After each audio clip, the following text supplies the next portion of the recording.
CVG Produtor apresenta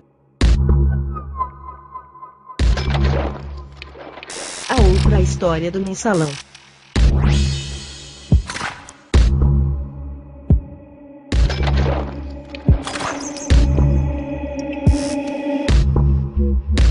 Confira agora a entrevista com Paulo Moreira Leite.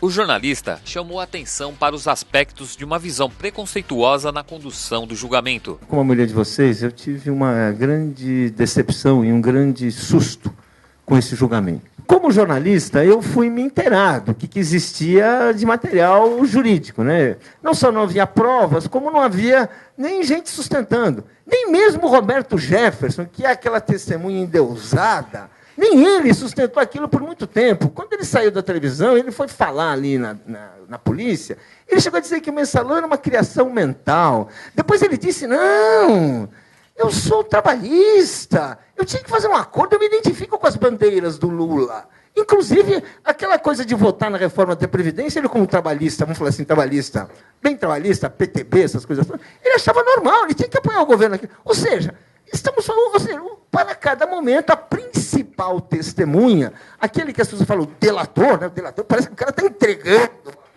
coisa pesada. O cara era isso, é um mutante. E depois apertado, ele fala, não, eu confirmo tudo que eu disse. É o Jefferson. É um grande orador, né? Assim, mas assim, aquele político, assim, né? Malandro, né? Da Baixada Fluminense, que inclusive denunciou o mensalão, assim, o universo político dele é tão restrito que eu estou convencido que ele denunciou o mensalão por engano. Ele achou que estava atirando numa coisa e acertou em outra. Como jornalista, Paulo Moreira Leite acompanhou o tema e percebeu a gravidade das alterações nos ritos do processo. Quando começa o julgamento, você começa a ver umas coisas assim, né? Pra vocês terem uma ideia desse otimismo, assim, as provas pareciam, e eram efetivamente, né, tão fracas, que muitos advogados da defesa sequer deram muita importância àquela questão de ordem que o Márcio Tomás Bastos colocou no início do julgamento, quando ele pediu para desmembrar. Ele pediu para desmembrar, que era uma coisa correta, acho que estão ouvindo, não, que era uma coisa correta, você separar aqueles réus com direito ao Fórum do Supremo, com aqueles réus que vão lá para a primeira instância, era correto, é democrático, é isso mesmo. Mas as pessoas achavam que, bem, chegamos até aqui, a acusação é, no fundo, tão absurda, os advogados achavam, vamos para o pau que a gente ganha. Estou falando, por isso é que o Márcio Tomás Bastos falou, e falou praticamente sozinho.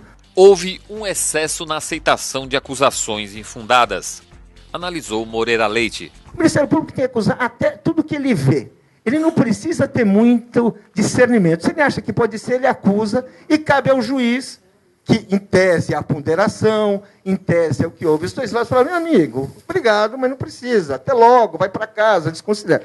Bem, porque, por exemplo, se vocês lerem a alegação final, uma coisa que sempre me chamou, eu vou falar isso porque sempre me chamam, na hora eu ria, porque fala assim, aí José Dirceu montou um esquema de suborno e pagamento de propinas para montar a aliança do governo. Bem, falei, bem, em seguida vai vir uma história, né? O cara abre o cofre, chega lá um aliado que não quer se aliar, ele paga, promete um iate.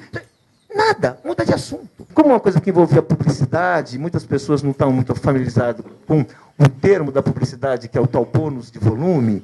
Eu estou familiarizado porque eu sou jornalista, mas, enfim, bônus de volume, em resumo, é o seguinte.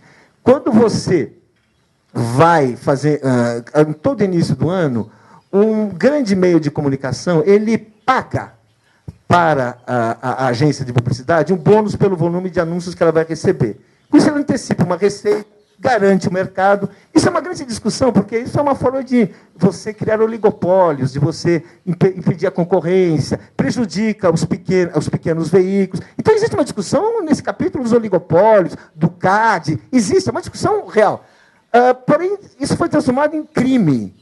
Depois que o Tribunal de Contas da União disse que não era crime, deu uma sentença que aquilo era legal, um ministro chegou a dizer, não, mas isso foi só para acertar a vida deles.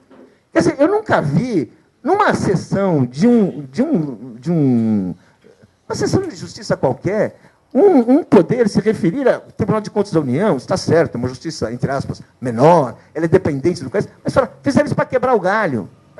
Sabe, assim, sem demonstrar, sem dizer. Paulo Moreira Leite destacou a importância dos governos Lula e Dilma para o país e a preocupação de que o PIG queira manchar tantas conquistas populares. Eu acho que levou-se tempo para perceber que havia um outro jogo, que o PT e o governo Lula continuavam incomodando, que os interesses que eles representavam e defendiam, e representaram e defenderam muito além do que se imaginava. Eu estou falando de distribuição de renda, eu estou falando de igualdade, eu estou falando de todas essas coisas que transformaram, né, esse país. Se não fosse o Lula e não fosse o Guido Mantega, em 2008, naquela resposta que o Brasil deu, a gente tinha virado a Grécia. Assim, não menos, a gente tinha virado a Grécia, porque assim foi um dos poucos países que resolveu resistir com o seu governo, com seus instrumentos, a uma política que não foi uma política de destruição do pouco que se tinha. Então a Grécia está sendo destruída porque ela foi sendo abandonada por sucessivos governos que foram entregando. O penúltimo, que falou em fazer um plebiscito, caiu em 24 horas. Quer dizer, então, realmente, esse é o mundo que a gente estava, e foi esse mundo que esse baiano, que na verdade é pernambucano, que as pessoas falam que ele não fala direito, enfrentou. Então, realmente, é uma coisa muito importante. Ele ganhou uma eleição num governo assim que eu acho que tem um elemento de continuidade com a história do movimento social brasileiro, uma história que vem da resistência à ditadura, e que as pessoas tentam enxergar ela no final, não, mas ela que tem muitos desses elementos. Agora, ele estava conseguindo governar a duras penas, fazendo acordos de todo tipo. Em 2008, ele conseguiu realmente fazer uma história. Ele fez uma história que mudou. A gente não é a Grécia por causa disso. E é isso que realmente agrava a situação do ponto de vista dos adversários.